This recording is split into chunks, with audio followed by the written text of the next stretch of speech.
అండి.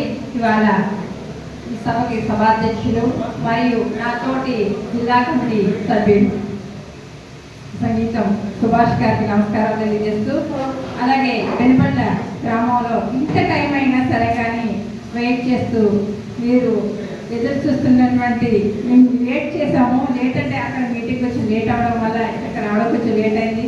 ముఖ్యంగా మీ అందరినీ కూడా ఈ టైంలో మీటింగ్ జరుగుతున్నా సరే కానీ ఎవరిలోనే అసహనం లేకుండా కూర్చున్నందుకు మీ అందరికీ కూడా ధన్యవాదాలు తెలియజేస్తూ మా ఆలస్యానికి క్షమించమని మిమ్మల్ని కోరుకుంటూ,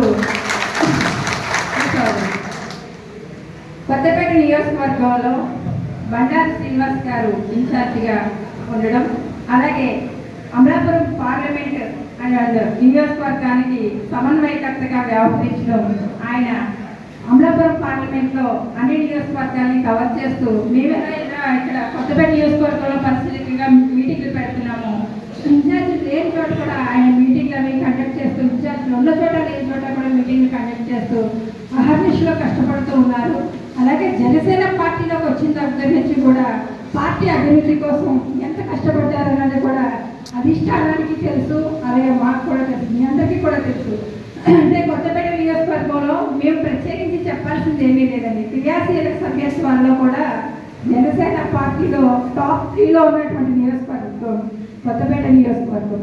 ఇక్కడ క్రమశిక్షణ దగ్గర నుంచి పార్టీ అభివృద్ధి వరకు కూడా ప్రతి గ్రామంలో మేము చూస్తూ ఉన్నాము.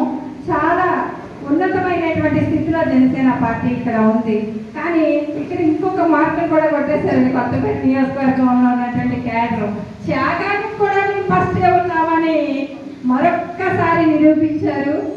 ఆ త్యాగానికి తగ్గటువంటి ప్రతిఫలాన్ని జనసేన పార్టీ అధ్యక్షుల వారు, అలాగే జనసేన పార్టీ కూడా త్వరలోనే మీకు అందిస్తుందని మనస్ఫూర్తిగా కోరుకుంటున్నాను. అలాగే బండారు శ్రీనివాస్ గారు నాకు సోదర సమానంగా పార్టీలోకి వచ్చిన దగ్గర నుంచి కూడా ఎంత పార్టీ అభివృద్ధి కోసం పనిచేశారన్నది మాకు తెలుసు.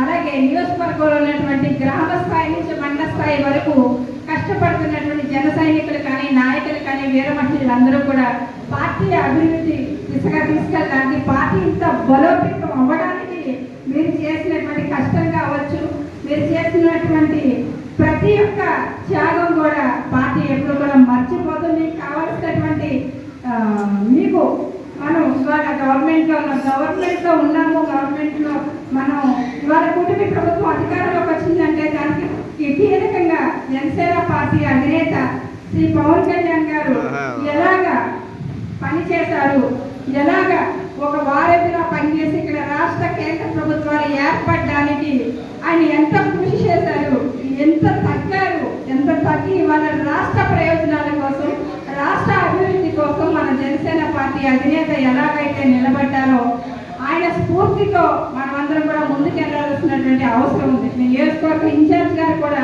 మన అధినేత పవన్ కళ్యాణ్ గారు వాటిలోనే నడుస్తూ ఉన్నారు. ఇక్కడ చాలా మంది మన గ్రామ స్థాయి నుంచి కావచ్చు, ఈ సంఘంలో శ్రీనివాస్ చౌదరి గారు ఉండి ఎలా పనులు చేస్తున్నారో మేము చూస్తూ ఉన్నాం. అంటే ఒక జనసేనలో ఉన్నటువంటి నాయకులు ఒక గవర్నమెంట్ పదవిలో కానీ, ఒక నామినేటెడ్ పదవిలో కానీ ఉంటే ఎలా పనిచేస్తారు అనేది కూడా మనకు తెలుస్తుంది. మీరు నియోజకవర్గంలో చాలా మండలాలు మీటింగ్ పెట్టినప్పుడు కూడా వాళ్ళు చేస్తున్నటువంటి అంటే నామినేటెడ్ పదవులు సొసైటీలో కావచ్చు, గ్రామ చైర్మన్గా ఉన్న వాళ్ళు కావచ్చు, నీటి సంఘంలో కావచ్చు, ఇవన్నీ కూడా నామినేటెడ్ పదవుల్లో చాలా మంది వాళ్ళు చేస్తున్నటువంటి పనుల అభివృద్ధి పనులు కూడా చూస్తూ ఉన్నాము.